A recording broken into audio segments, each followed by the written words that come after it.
Bueno, entonces como dije, vamos a tratar de hablar un poquito de la prisión domiciliaria como medida de atenuación a la coerción y no como pena, porque ustedes sabrán que el artículo 10 de nuestro Código Penal establece como pena una de las modalidades de la pena, la prisión domiciliaria.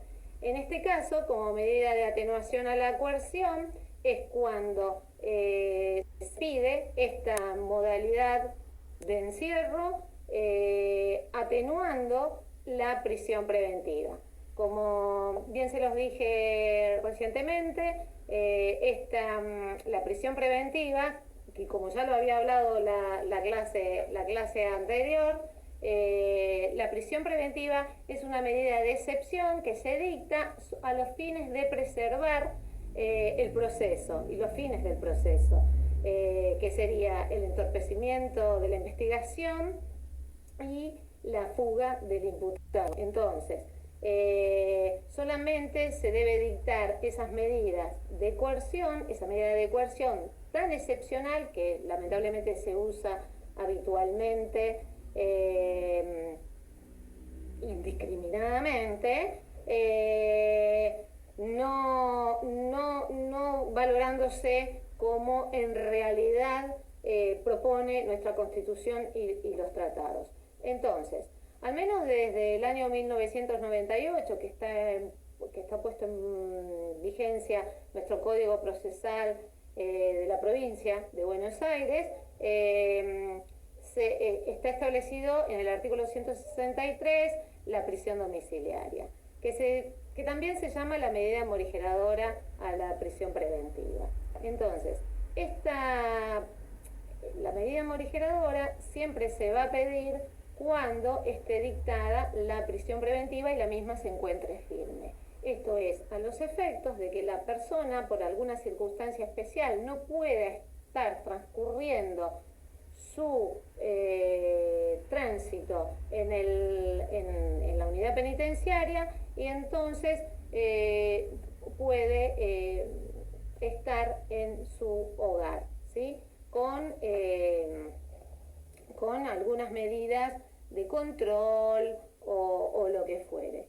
En nuestra ley está establecida en el artículo 163, que se va a remitir a los fundamentos del artículo.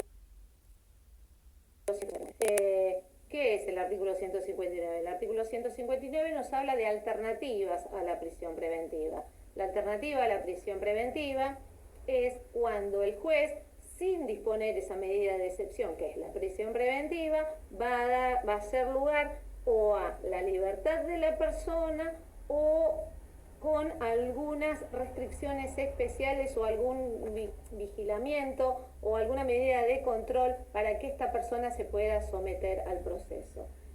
Repito, y lo repito siempre porque esto es fundamental en derecho procesal penal, ¿sí? Lo que se trata de evitar siempre es o lo que se trata de preservar siempre es que el juicio se haga. Entonces, a los efectos de que el juicio se haga, porque no tenemos juicio en rebeldía, el magistrado que dicte una medida, el fiscal que vaya a pedir una medida de coerción o el juez que vaya a disponer esta medida de coerción, tiene que tratar de preservar los fines del proceso. ¿Y cómo se preservan? ¿Y cuál es el único motivo para que un juez pueda dictar una prisión preventiva?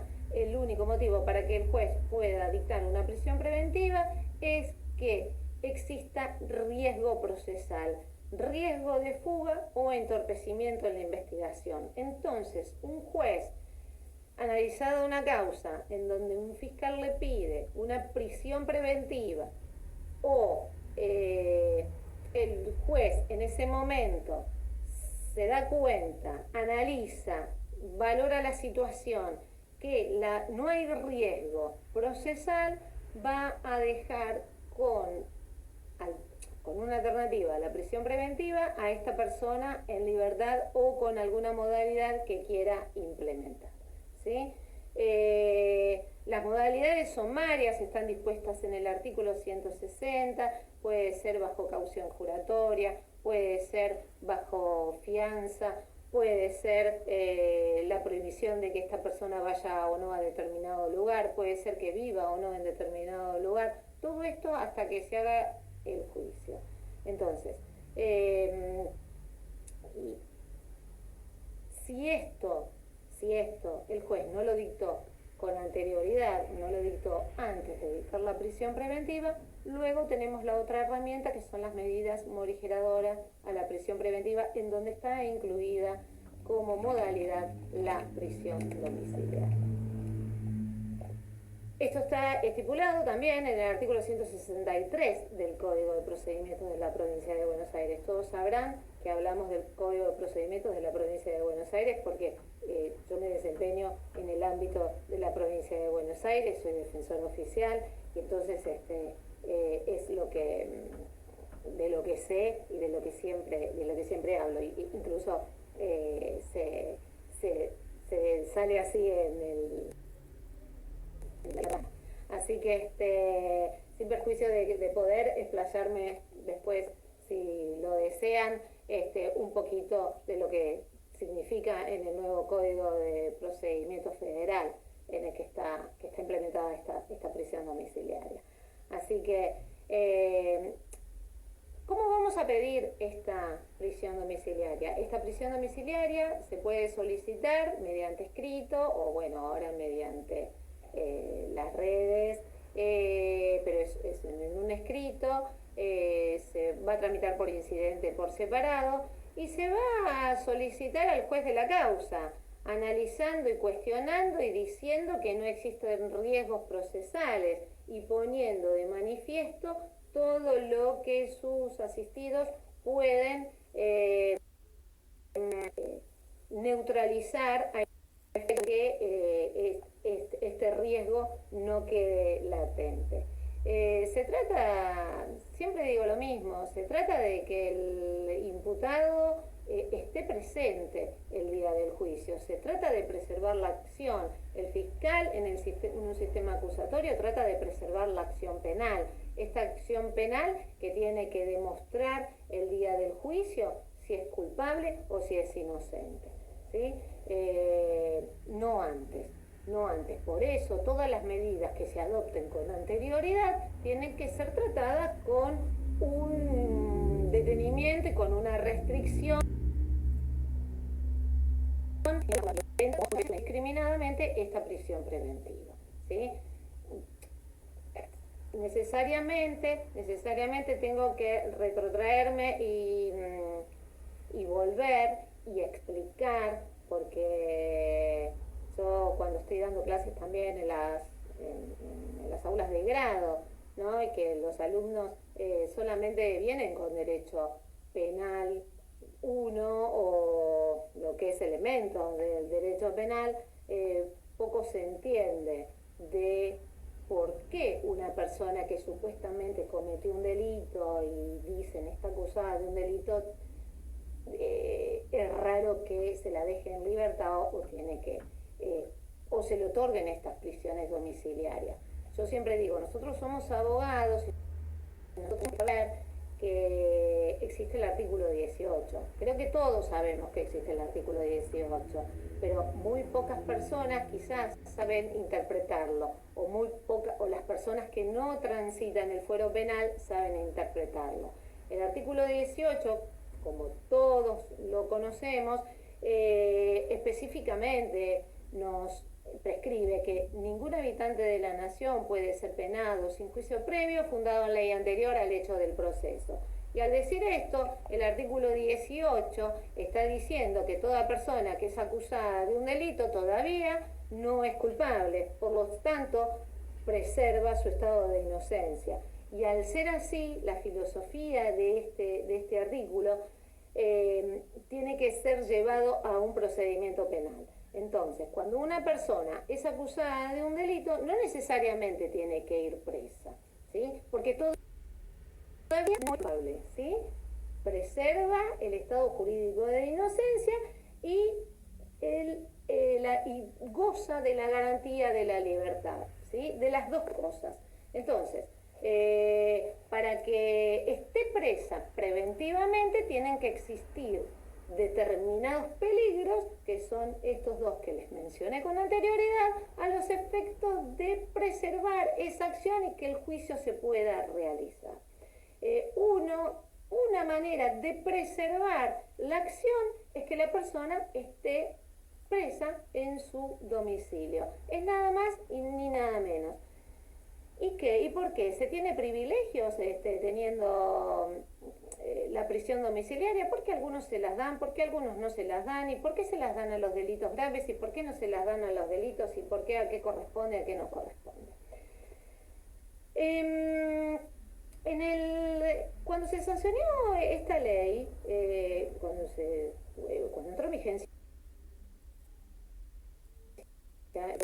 específicamente el artículo 159 y el 163, que les hablaba de estas dos medidas, la alternativa a la prisión preventiva y la medida morigeradora. El artículo, los dos no tenían límites ni topes de delitos o de circunstancias especiales. Entonces, cualquier persona se podía pedir una prisión domiciliaria, una alternativa a la prisión preventiva, basado en las circunstancias y basado en una interpretación armónica con la Constitución Nacional, por esto que les acabo de decir que dice el artículo 18. Entonces, más adelante, años después, algunos añitos después, esto se endureció un poquito porque, bueno, ¿qué pasaba en el contexto político y social? En el contexto político y social pasaba que muchas veces muchos asistidos salían, estaban con la prisión domiciliaria y se escapaban, cometían delitos y se armaban unos líos impresionantes. Esto motivó que se refuerce un poquito el código y se circunscriba la prisión domiciliaria a circunstancias especiales, que son cuando las personas son mayores de edad, mayores de 70 años, cuando tienen una enfermedad terminal o cuando son mujeres en estado de gravidez o tienen hijos a cargo menores de 5 años. Que esto tampoco es limitativo, ni existe, ni se da de manera automática. La prisión domiciliaria, como les dije, por incidentes separados. Entonces, cuando no existen estos requisitos, la ley también dice que por las circunstancias especiales de la causa, la objetiva valoración de los hechos o del derecho, o lo que surja eventualmente y del análisis particular de cada causa, se puede otorgar esta prisión domiciliaria. ¿Cómo son? ¿Se entiende? Entonces, no es, y también pues, esta última parte que les dije abre la brecha para que se le pueda otorgar a cualquier clase de delito. No es que sí o sí tiene que dársele la prisión domiciliaria a este número de personas que tienen estas características. Se le puede dar a cualquier persona que haya cometido cualquier delito, pero de la objetiva valoración de los hechos o de las circunstancias especiales del imputado pueda presumirse que esta persona no va a sustraerse del proceso, ¿sí? Ejemplo claro, es una persona con un homicidio puede estar en libertad, o primero que puede estar en libertad, gozar de una prisión domiciliaria, puede tener una medida morigeradora a la prisión preventiva. ¿Por qué puede tener una prisión domiciliaria o una morigeradora a la prisión preventiva? ¿Porque lo digo yo? ¿Porque lo dice la ley? ¿Porque a un legislador se le ocurrió inventarlo? No, porque nos tenemos que regir en base a nuestra Constitución Nacional, a la Constitución que nos dice que toda persona es inocente hasta que no se demuestre lo contrario, a los principios que nos tenemos que regir, que existe el principio de libertad durante la sustanciación del proceso. Es sencillamente por eso, y es porque lo dice el artículo 18. Entonces, tiene una familia contenedora, un trabajo estable, en donde el tránsito hasta el día del juicio pueda estar en una condición deseable, esa persona puede estar pasando la sustanciación del proceso en su casa o con una medida menos cruenta que es la prisión. Y ahora les voy a decir por qué critico. No se crean que yo soy abolicionista y digo, bueno, las personas no tienen que estar presas y por qué tienen que estar en prisión domiciliaria, ni no. El tema es tal cual se los expliqué. Las cárceles actualmente se encuentran, más en la provincia de Buenos Aires, se encuentran abarrotadas de personas, ¿sí? Existe un abrupto hacinamiento y una superpoblación, y más ahora con el estado de COVID, en donde, bueno, claramente, ¿no? Se ha dispuesto que no tiene que haber hacinamiento de personas o tiene que haber aislamiento entre las personas, y la cárcel es contrariamente a lo que se ha dispuesto nacionalmente. Las cárceles en la actualidad no gozan de estos lugares aireados.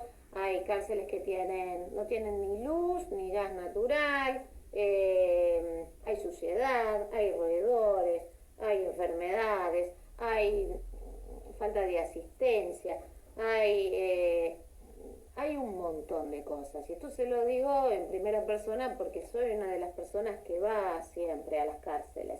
Entonces, y actualmente con el COVID y como nos estamos manejando, hay contagios y hay contagios todos los días, porque los contagios existen en las unidades penitenciarias y en todos lados. Se contagian, hay gente que este virus es de fácil transmisión, se transmiten, y hoy lamentablemente no hay testeos. Es decir, se dice que en la población carcelaria no hay una alta cantidad de gente contagiada. Claro, no sabemos que no hay porque no hay testeos. Eso es claro. Entonces, ese es el asunto. Porque si testeamos, quizás encontremos un nivel más elevado. Pero lo que pasa es que si llega a explotar lo que pasa en una cárcel, la verdad es que el Estado no está preparado para neutralizar este asunto. Entonces, cuando los jueces salieron a disponer, a pedido de la defensa, las prisiones domiciliarias, no es que fue un una antojadiza resolución para liberar a todos los presos. No, esto quizá está mal informado por la prensa o que quizá no se han priorizado demasiado en el tema. Los jueces, cuando disponen la prisión domiciliaria, la disponen a pedido de la defensa o del propio imputado, a los fines de no agravar las condiciones de la detención en las cárceles. Las personas que han gozado de estos beneficios han sido personas que son mayores de 65 años y con una enfermedad terminal, tal cual lo dice el protocolo nacional de las personas que tienen que tener especial cuidado. Desde lo personal, en lo particular y en lo que me corresponde en la Defensoría, no han salido otras personas que no hayan tenido problemas de salud. Solamente han ido a su casa a cumplir pena las personas que representan un riesgo. Porque explicado en criollo, para que todos lo podamos entender, cuando una persona tiene el dictado de una colectiva y todavía no se realizó su juicio, esa persona es inocente. Entonces, esa persona inocente tiene que tener los mismos derechos y las mismas garantías de las que gozamos todos. Entonces, si esa persona que es inocente tiene un problema de salud y se la está metiendo en un foco infeccioso, el Estado, por supuesto, que si no hace nada va a tener responsabilidades internacionales. Entonces, la medida de coerción, como es la prisión domiciliaria, viene a atenuar un poco esa disposición que se analizó alguna vez como prisión preventiva. No vamos a ponernos a analizar si estuvo bien o mal o si son superabundantes las prisiones preventivas, que ya lo dije que sí,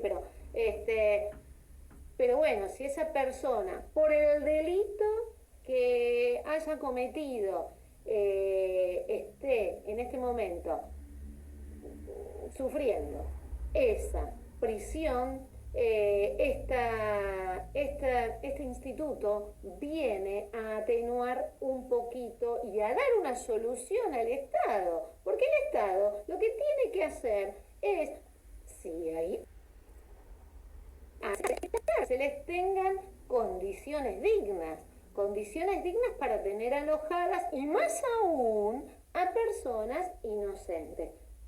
Lo recuerdo que también lo dice el 18, ¿sí? Que las cárceles deben ser sanas y limpias para seguridad y no para castigo de los reos detenidos en ellas.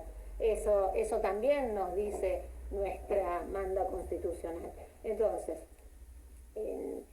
en el caso, la prisión domiciliaria, y con el caso de COVID, y con el aislamiento social, preventivo y obligatorio, lo que vino a hacer es dar herramientas, es dar una solución al Estado. Entonces, los jueces que juran la Constitución y no pueden violar el artículo 18, y en el caso que haya condiciones para que la persona pueda transitar esa sustanciación del proceso en su casa, no hay ningún inconveniente y no debe haber ningún inconveniente y al contrario, es lícito. Incurriría en delito el juez que no otorga una prisión domiciliaria. Lo que pasa es que acá nos gusta el sensacionalismo. Entonces, ¿el sensacionalismo cuál es? Violador salió con prisión domiciliaria. Claro, ya están mal hechos los términos, ya están mal dichos los términos, ¿no? Es decir, violador no salió, es decir, una persona acusada o condenada por violación está gozando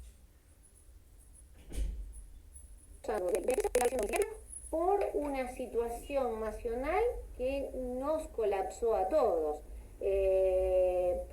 Y que tampoco sabemos en qué contexto y cómo fue otorgado. Acá los defensores, acá digo en la provincia de Buenos Aires, los defensores generales y especialmente un defensor de Bahía Blanca ha iniciado un habeas corpus colectivo ante el Tribunal de Casación. Ese Tribunal de Casación, bueno, entre una entonces bueno, dispuso que se verifiquen los jueces de las causas y a las cámaras para que puedan llegar a hacer de alguna forma generalizada, hacer un control, un chequeo, porque como esto era recientemente y estamos ya en el mes quinto y bueno, a los efectos de que no estemos haciendo prisión domiciliaria por prisión domiciliaria, se puede hacer de una forma armónica. El Tribunal de Casación hizo lugar parcialmente a esto, se hicieron lugar a las prisiones, a que se otorguen las prisiones domiciliarias a las personas que tengan pena muy corta, delitos leves o que estén a punto de obtener la libertad, que le falten 6 meses, en caso de libertades condicionales que no se requieran tanto los informes, porque los informes esos muchas veces tardan muchísimo para los informes criminológicos para después determinar si una persona sale o no, si está en condiciones o no en condiciones, etcétera. La cuestión que el fiscal de casación recurra esta resolución del Tribunal de Casación que había sido hecha de forma unipersonal por el presidente de Casación. Bueno, hizo el recurso que fue denegado, se fue en queja, finalmente lo abrió la Suprema Corte y la Suprema Corte también no hizo lugar al recurso colectivo que se venía efectuando. La cuestión es que también esto motivó que el defensor de casación haga el recurso pertinente, no hicieron lugar y actualmente el defensor de casación, el doctor Coriolano, ha hecho la queja pertinente ante la Corte Suprema de Justicia de la Nación. Estamos más o menos en la nada, entonces por eso digo,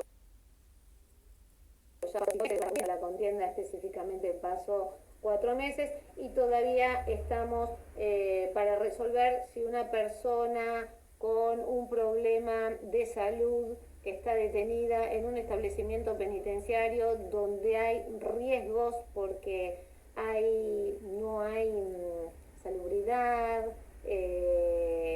y realmente están bastante mal, no sabemos qué hacer.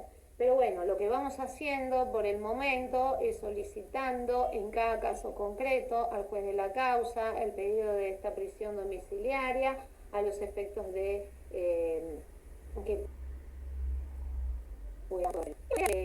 son correctas o más o menos estamos utilizando y son de buena práctica. Cuando solicitamos esta prisión domiciliaria es bueno que acompañemos todos los informes médicos que posea el imputado para mostrárselos al juez y pueda ser perfectamente comprobable de que no estamos pidiendo la prisión domiciliaria por pedirla, sin perjuicio de que muchos detenidos la han pedido y han sido denegadas y la han pedido porque cuando una persona está presa lo único que quiere saber y que quiere es la libertad. Entonces está bueno pedir entonces la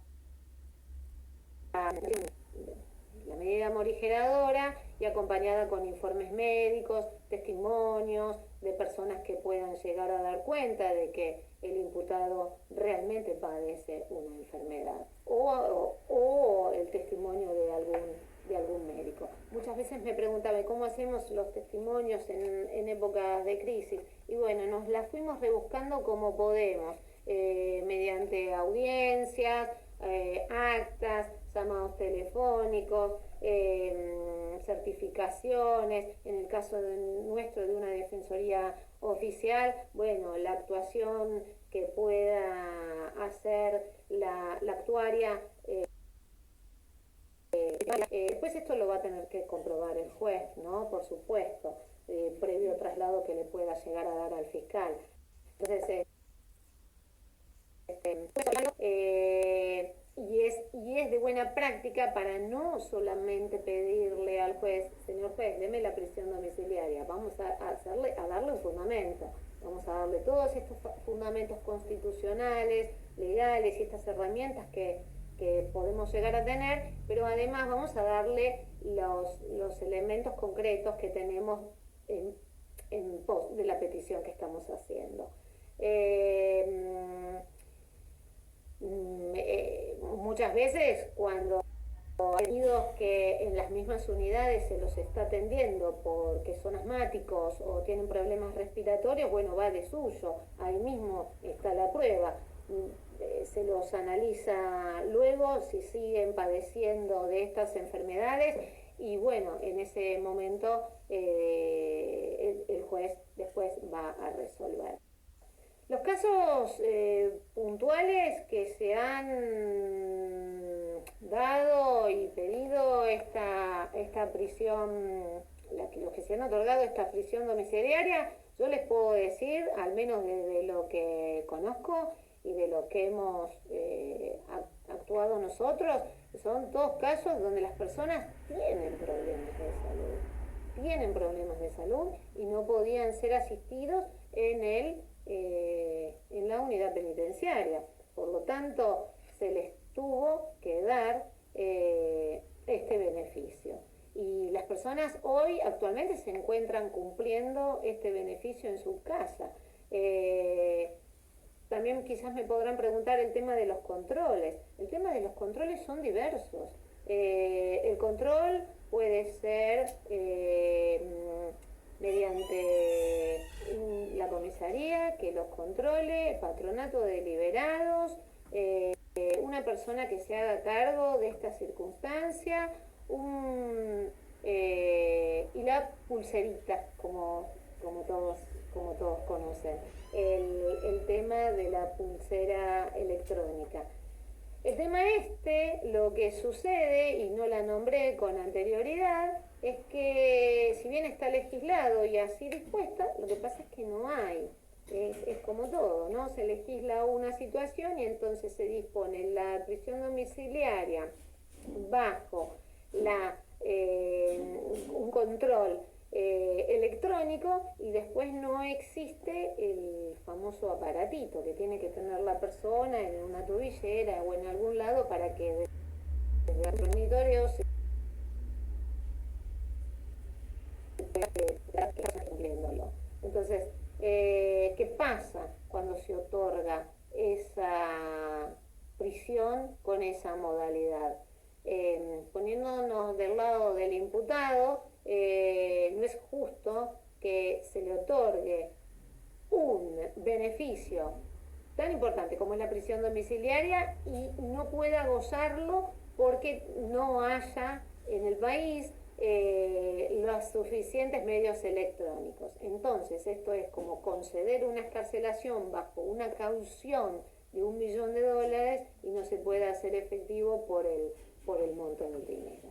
¿Sí? Así que esto es lo que muchas veces la gente tampoco entiende. Dice, bueno, pero no hay pulseras, la gente sale, no tiene controles. Bueno, está expresamente previsto. Si se otorgó la prisión domiciliaria, los controles son diversos. No necesariamente tiene que ser la pulsera. Sí pueden ser otro tipo de controles. Una persona que se haga responsable.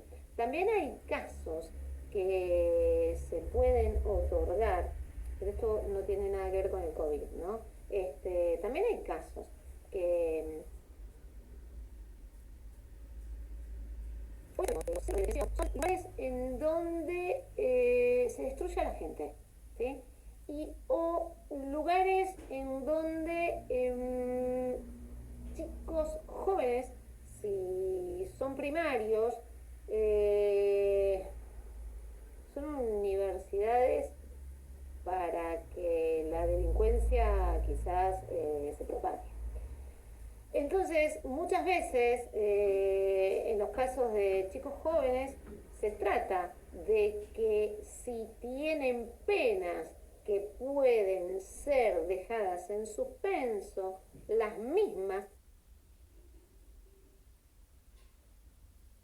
no se las hagan cumplir. Digo esto porque últimamente hay una serie de jurisprudencia, y la jurisprudencia consuetudinaria y la jurisprudencia diaria, que nos dice que hay delitos que pueden gozar de esta libertad anticipada y sin perjuicio de ello los dejan en prisión. Es decir, delitos que tienen una pena mínima de 3 años, que cuando a una persona le dan una pena mínima de 3 años, puede esta persona, perdón, tienen escalas penales que van de los 3 a los 10, en donde en el eventual caso de ser condenadas pueden llegar a obtener una pena de 3 años, hoy por una cuestión concursal, porque se les achaca una doble agravante, dictan esta prisión preventiva dejando de lado a esta prisión domiciliaria. Entonces, esta persona, pudiendo estar en libertad por parámetros constitucionales, es la sustanciación del proceso. Y esto nos pasa a menudo. Hablo especialmente de los chicos jóvenes, porque pasa esto: cuanto más jóvenes los metemos en las prisiones de hoy, la verdad que más mal les estamos haciendo. Sí, las prisiones hoy no son lo deseable. Sí, muchos me podrán decir, sí, pero cometió un delito, tiene que ir en prisión. Sí, bárbaro, por supuesto. Pero, repito, tenemos que ser consecuentes y tenemos que ser respetuosos de las garantías constitucionales, como ser la libertad y la inocencia del imputado. Entonces, si todavía estas personas están esperando un juicio, y máxime aún si este juicio se alarga, porque no hay juicios, los pocos que hay son los más urgentes, se hacen de forma virtuales. Entonces, si hay una persona que puede llegar a tener una pena, que hasta incluso puede ser dejada en suspenso, díganme ustedes qué necesariedad hay de que esta persona esté encarcelada con riesgos importantes de lo que están padeciendo todos los presos. Esta es la crítica de la defensa, que muchas veces nos amargamos por estas solas circunstancias, ¿sí? Decimos todas las personas tienen que estar en libertad. No, los jueces tienen que utilizar las herramientas para respetar la dignidad humana, ¿sí? Porque la privación de la libertad es uno de los bienes más preciados, como es la vida. La vida es el más preciado. El que le sigue es la libertad. Entonces, si esta persona puede estar en libertad, en el caso de ser condenado puede gozar de una libertad, ¿por qué tiene que estar preso? ¿Sí? Si todavía no sabemos siquiera si es inocente o culpable, y si todavía estamos esperando un montón de tiempo para que se produzca este juicio, porque hay un montón de circunstancias en el medio que la instrucción muchas veces puede ser larga, puede ser corta, por un montón de circunstancias que no me voy a poner a criticar porque si no voy a parecer una crítica nada más. Pero lo que viene a hacer, a atenuar esta prisión domiciliaria es que la persona no padezca tanto tiempo en prisión, ¿sí? Alguna consulta, que a mí me gusta charlar un poquito más con ustedes. Acá y dice: se están utilizando medios de comunicación modernos para ¿para dónde está? Para los controles. El videollamada. Sí, por supuesto, sí, se están utilizando, muchas veces se van controlando desde los lugares de donde les dicen el control, ya sea la policía local o lo que sea, se están haciendo estos controles. Acá había esta pregunta, que acá me está ayudando mi hija a tocarme, porque ¿son seguros los medios de control de la domiciliaria y quién los lleva a cabo? Bueno, es según, a veces puede ser un familiar, a veces puede ser la comisaría, sí, pero bueno, a veces son bajo caución juratoria, ¿sí? A veces no queda otra, porque si no hay control, a ver, ¿a ustedes quién les parece? ¿Quién tiene que controlar? ¿El Poder Judicial o el Poder Ejecutivo? Y esto es una falencia estatal en conjunto, no es culpa de uno ni es culpa de otro. Y no me gusta hablar de culpas, pero bueno, lo que pasa es que siempre acá, este tiene la culpa, este tiene la culpa, y bueno, nada, los controles deben ser eficientes. Sí, puede ser, a ver, a todos se les escapa el gato, ¿no? Entonces, una persona puede estar en libertad y en prisión domiciliaria se puede escapar. Y sí, y se escapó. ¿Es responsable el juez ese que dio la libertad? No, no es responsable porque para su momento, para cuando tuvo que dictar la medida, dio la medida porque así lo decía la ley y así lo requería. Discúlpenme que son muchas preguntas y no estoy leyendo. ¿Cuál digo? Por la prisión domiciliaria puede haber riesgo de mayor delitos por falta de control. Y no, yo te tengo que contestar rápido, no, riesgo no, porque va a haber riesgos. No lo veo así, ¿sí? El damnificado del delito tiene derecho a opinar sobre la prisión domiciliaria. Sí, está la ley nacional, la 27.000 y algo, pero esa es una ley nacional, ¿sí? Entonces, primero que las prisiones domiciliarias no son en forma automática, sino que son a pedido de parte y se analiza el caso concreto, que esto era lo que íbamos a hacer el habeas colectivo. Pero a veces se le corre traslado, en el ámbito nacional y federal se le corre traslado a las víctimas, pero no es obligatorio, ¿sí? Acá no es obligatorio. Tengo un imputado que está cumpliendo 3 años de prisión preventiva, ¿le puede corresponder? Por supuesto que sí, porque te vas a ir por el artículo 151 y los plazos fatales, y la verdad que ya está recontra excedido y a mí me parece que sí. Se puede pedir, perdón, si el particular damnificado se opone a una morigeración, y bueno, lo va a resolver el juez. Está bueno porque esto es controversial, entonces una parte pide y la otra parte opina y el juez va a resolver lo que entienda corresponder, ¿sí? Después razones porque la prisión domiciliaria, según la parte que le convenga o no, va a ser el recurso de apelación. A ver, yo te digo, bueno, ¿se puede pedir la morigeración con la excarcelación al momento de la detención? Disculpame, acá estamos mezclando. Se puede pedir la morigeración, ¿sí? Vas a pedir la morigeradora cuando tengas la prisión preventiva, acordate de eso. Y la excarcelación vos la podés pedir en cualquier momento, no hace, ¿sí? Así que pedí la excarcelación como estrategia primero antes de la morigeración y después pedí la morigeradora. Más preguntas. ¿Se puede hacer la prisión domiciliaria con carcelación suicida? Sí, se puede hacer, se puede.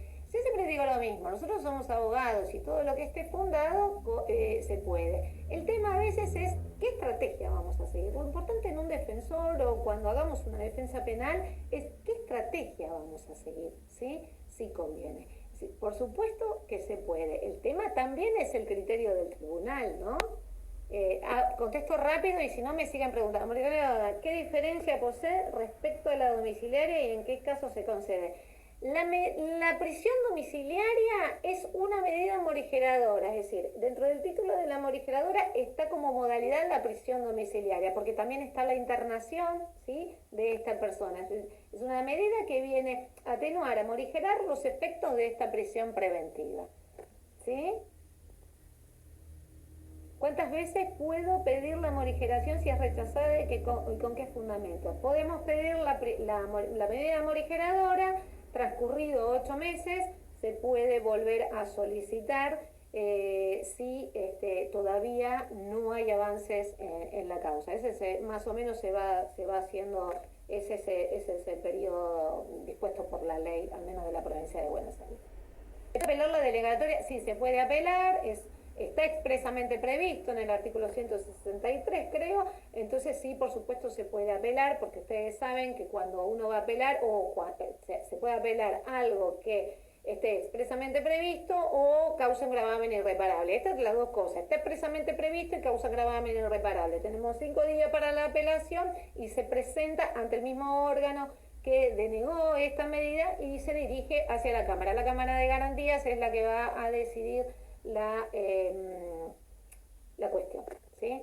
¿Podría repetir sobre los informes adjuntar en el pedido de prisión domiciliaria? Los que se te ocurran. Mira, yo hasta muchas veces he hecho fotos de mi defendido, pero bueno, en este caso, hoy, siempre el fundamento de lo que vos vayas a pedir. Vos vas a pedir una prisión domiciliaria porque tu defendido está con problemas de asma. Entonces, sabés que en libertad el tipo estuvo internado, tuvo una ACV, y entonces tenés un choclo así, aparecer toda la historia clínica, los testimonios de los médicos, las personas que lo han visto así, todo lo que se te venga a la imaginación. La verdad que esto es mucho crear, es mucho crear. Es decir, no hay nada, no tenemos límites, no tenemos límites. ¿Sí? Se puede apelar si deniegan el pedido de morigeración, si dice que sí, si doctora, si se agotan todas las medidas morigeradoras, ¿puedo pedir la domiciliaria por una habeas corpus? Podés pedir una habeas corpus, podés pedir una habeas corpus directamente, ¿por qué no? Una habeas corpus, vos sabés cuándo lo vas a pedir. Una habeas corpus se va a pedir cuando específicamente hay un agravamiento en la detención, en las condiciones de la detención, ¿sí? Entonces, son los institutos son distintos. Una cosa es la morigeradora, otra cosa es un habeas corpus, ¿sí? Como dije al principio, una cosa es la alternativa a la prisión preventiva, que es antes de que dicten la prisión preventiva, que hasta es muy buena y está muy buena en el Código de la Provincia de Buenos Aires, utilizar el artículo 168 bis para que no dicten esa prisión preventiva, porque es la única posibilidad que tiene el defensor de controvertir al pedido de prisión preventiva que hace el fiscal, y entonces dar los argumentos y por supuesto eso es pasible de apelación. Todas estas medidas que coarten la libertad de las personas son perfectamente apelables, y todo lo que les estoy diciendo, alternativa, morigeradora, que morigeradora llamamos también a la prisión domiciliaria, son apelables porque están expresamente previstos. Qué placer aprender esa, porque sos vos, Fernanda, qué linda que es. Qué placer aprender. Gracias, gracias. Ya sé que me decís que género, ¿cómo se controla? Bueno, precisamente habló el habeas corpus de casación, se habló mucho de este tema, ¿sí? Porque, claro, precisamente se hablaba, ¿no?, de la violencia de género, porque podemos decir delito leve a una lesión leve agravada por el vínculo, que a muchos le puede parecer leve en tanto a la penalidad, pero en cuanto a la gravedad o severidad que conlleva esa clase de delitos, es más difícil comprobarlo, ¿sí? Por eso también. Pero lo que pasa es que últimamente, y teniendo tanta severidad y tanta repercusión, tenemos en la provincia de Buenos Aires muchas personas detenidas por delitos muy leves de género, por ejemplo, llamado y todos sabemos también lo que significa el perjuicio que causa estar poquito tiempo también en prisión, ¿no? Si fue negada la excarcelación en juzgado de garantía y fue elevada a juicio, ¿se puede pedir excarcelación en tribunal oral? Sí se puede, sí se puede. Sí que se puede. Siempre se puede. Como les digo siempre a los chicos en clase, la excarcelación se puede pedir hasta el día que haya una sentencia firme. Todo es pasible bajo excarcelación. Se va a pedir una excarcelación en tiempos de condicional, por ejemplo, si ya hay una sentencia y no está firme, ¿sí? No se va a pedir una excarcelación cuando están en etapa de ejecución, chicos, porque muchas veces hay esas etapas, esos pedidos. Me otorgaron una prisión preventiva morigeradora. Ahora la condena está firme. ¿Debo volver a solicitar la morigeración ante el juez? No. Si ya está firme la condena, ya tenés que ir por ley de ejecución. No sé si me hablas en provincia, pero bueno, lo que pasa es que te va a revocar. Si tenés una morigeradora, no sé por qué motivo, será una prisión domiciliaria por la edad, bueno, tratar de que eso se te convierta en una prisión domiciliaria en virtud del 10 del Código Penal, o es una mujer, no sé cuál es. Pero ya cuando estás en etapa de condena o de sentencia firme, no tenés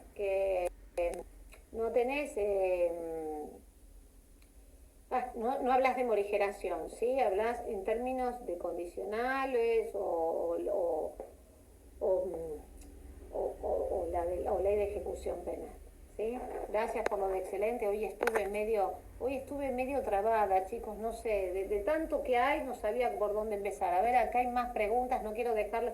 El habeas corpus lo presentó por el toque, en cámara o ante el mismo juez que negó las medidas. Sí, con el token, vos lo presentás con el token, el habeas corpus siempre lo presentás ante el juez natural, ¿sí? Ante el juez que lleva la causa, en el caso el juez de garantía, ¿sí? Las apelaciones, todo lo haces por token y ellos te van diciendo, te pones en contacto con el juez y punto, ¿sí? Se puede pedir ay, para que no diga eso. ¿Se puede pedir antes del desafuero? Ya sé por lo que va esa pregunta. No se puede. No. Después se va a pedir. En la práctica suelen haber más rechazos a solicitudes de modificación o suelen aplicarlas. Ay, qué linda. No sé quién me hizo esta pregunta, me encantó. Más rechazos hay, es mentira de que hay, que todos están en libertad y este susto que nos dieron a todos, de repente yo salía a la calle una vez y me decían, ay, van a salir todos los presos, ¿qué vamos a hacer? Gente que no es del ambiente, no, por favor, no, se trató y se trata estos temas, muy por el contrario, se tiene muy atrás a la población carcelaria, no, quédense tranquilos, les puedo decir, qué sé yo, quiero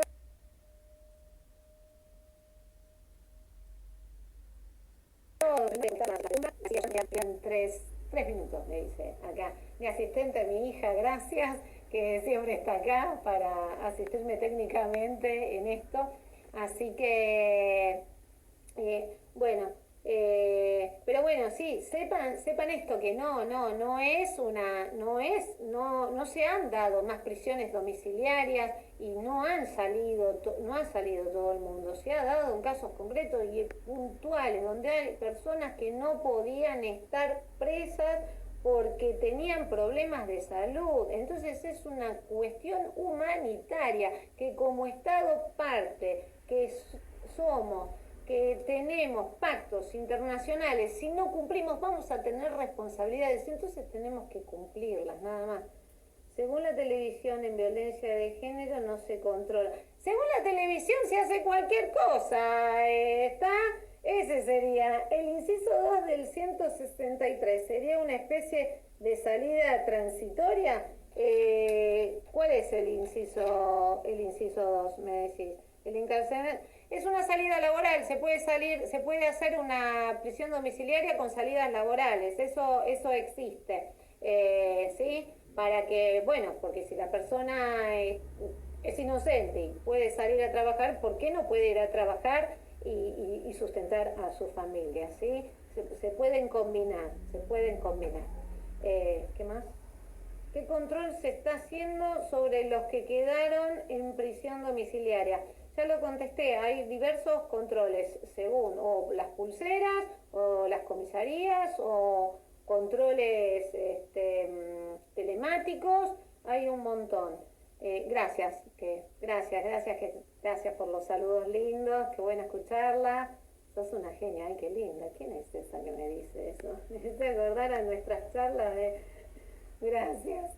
Pero bueno, sí, controles hay, se controla lo que se puede, pero lo principal es que todos podamos atender cuestiones humanitarias, todos podamos atender a que tenemos que entender que no puede estar presa una persona con problemas de salud. Sí, puede estar presa, pero en condiciones dignas, cuando se cumpla la Constitución, nuestra última parte de la Constitución. Les agradezco mucho. Gracias por estar, gracias por todas las preguntas que me hicieron. Bueno, nos veremos la próxima y ya quedan unos pocos segunditos.